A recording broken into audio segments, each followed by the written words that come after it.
So in this video I would like to give you an introduction to mechatronics. So what is mechatronics? Mechatronics is a term coined from mechanical and electronics. The mecha from mechanical and the tronics from electronics. So conventionally when you are going to say about mechatronics, you will be mentioning it as mechanical plus electronics. But actually it is not restricted. The area mechatronics is not restricted with mechanical and electronics alone. So this particular term was coined by a Japanese engineer in the year 1969. So coming to the definition of mechatronics, it is a synergistic integration of mechanical engineering, electronics engineering, control engineering and computer science.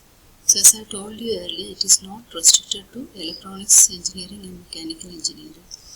It extends further into control engineering and computer science. It can also be said as a branch of engineering where the electromechanical components are being controlled by a computer, or a mechanical system is being controlled by a computer.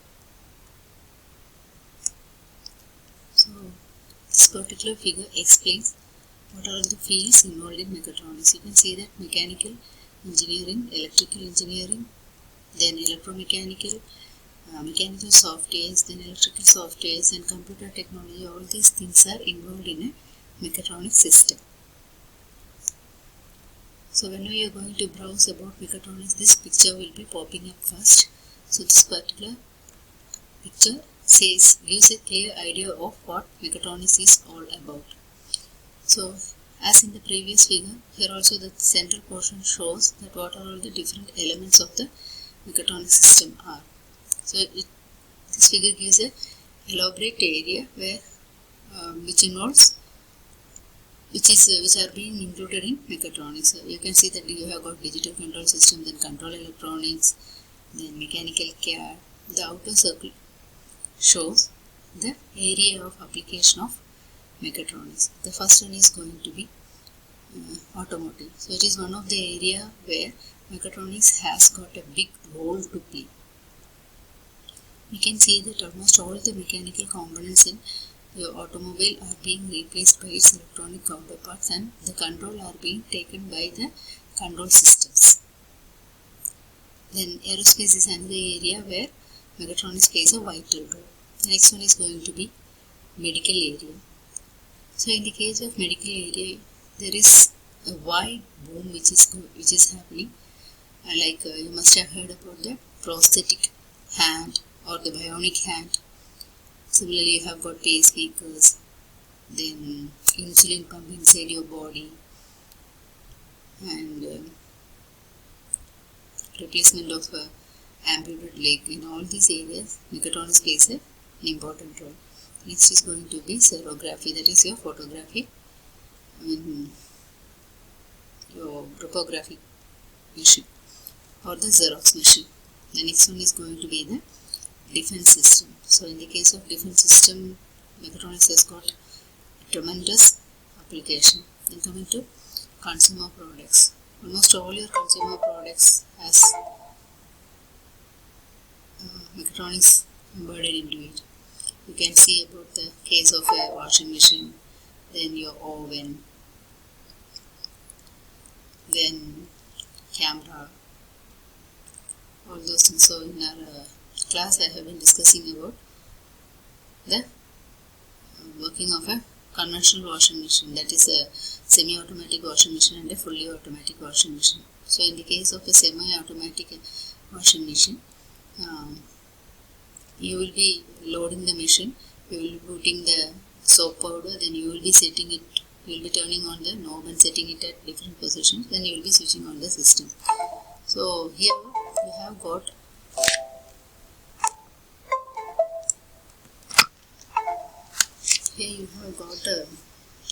some mechanical elements or belts to make those arrangements, whereas in the case of a fully automatic machine, by turning on the knob, the correct speed, the spin which is required, the temperature which is required, all those things will be selected. So there you are not going to control the machine with the help of the knob. You will be pressing it and it is going to be replaced by electromechanical components. Then you have an advanced version of a washing machine, that is going to be the smart machine, which will be able to calculate the amount of powder which is needed for a soiled cloth, what is going to be the weight of the cloth that is being loaded into the machine. Then you must have heard about fuzzy logic controlled washing machine. So it is a type of machine wherein the machine will be behaving similar to that of a human being. When you are washing your cloth, you can see that if it is going to be heavily soiled, then you will be applying more soap and you will be brushing it for some time. If it is less soiled, means you will be just washing it and you will be rinsing it. So the machine will be provided with such a capability that it should identify the amount of dirt and accordingly it will collect the soap powder needed and the amount of time required for washing, rinsing and spinning. So that is an example of a consumer product. Then the next one is going to be manufacturing. In the case of manufacturing, your CNC machine and robotics plays vital role. So whenever you are saying about mechatronics, these two things will be coming into your mind. The one is going to be the CNC machine or any computer controlled machines. Then about robots. Similarly, it has mechatronics has got its application ETG processing also. So this is a model of a typical mechatronic system. You can see that the sensor will be used to sense the environment. Based on the sensing, some control action has to be carried out and some control decisions will be taking place, and these control decisions has to be carried out by the actuators. So these are going to be the elements of any mechatronic system. That is, it has got a control system, it has got a sensors and an actuators. So the sensing of the environment will be carried out by the sensors and the action will be done with the help of the actuators.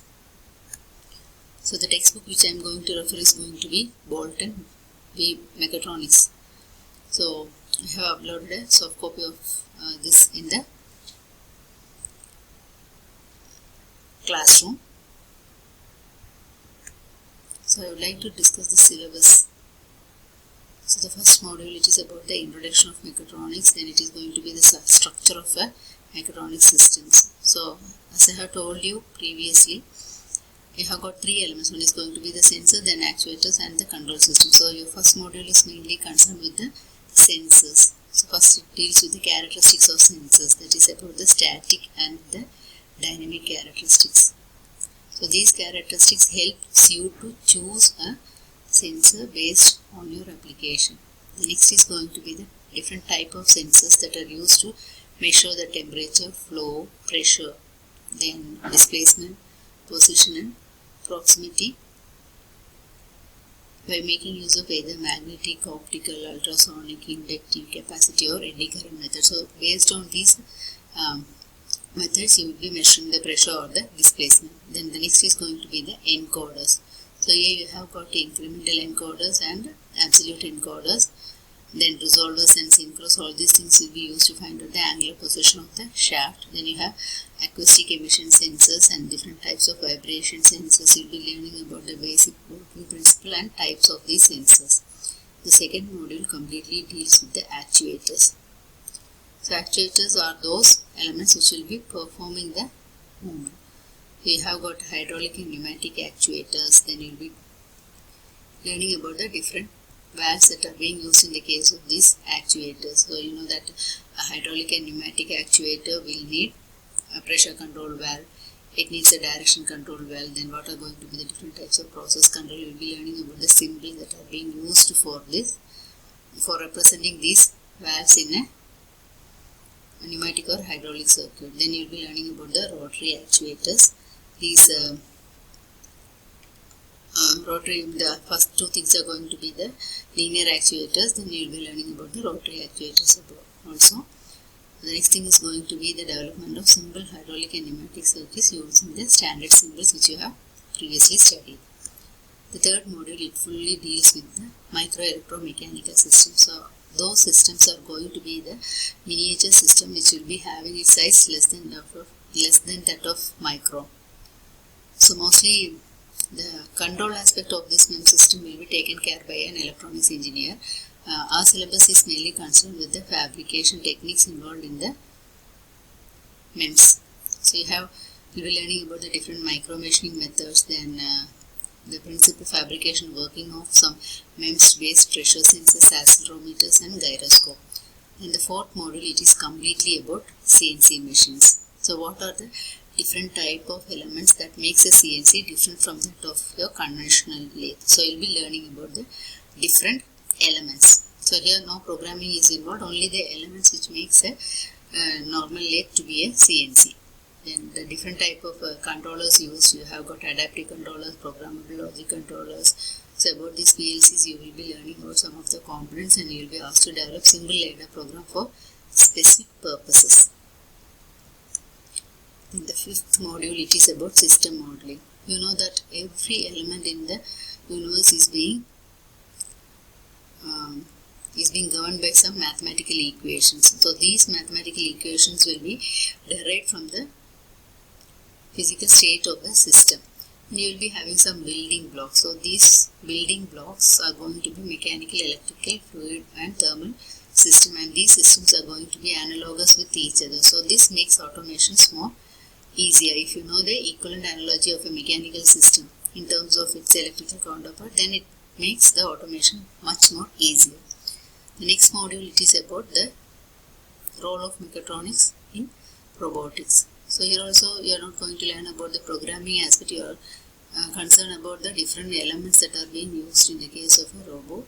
You have a different type of electrical drives, then the different type of sensors that are being exclusively used in the case of robotics, then the image processing techniques, how you are going to capture the image. You will be making use of a charge coupled device or the charge injection device to capture the images. The captured images will then be processed using different techniques like histogram processing, sliding, stretching, equalization and thresholding. Then the last module is concerned about the case studies of mechatronics system. So we will be learning in detail about the automatic camera, the barcode reader, then the pick and place robot, automatic car park barrier system and automobile engine management system.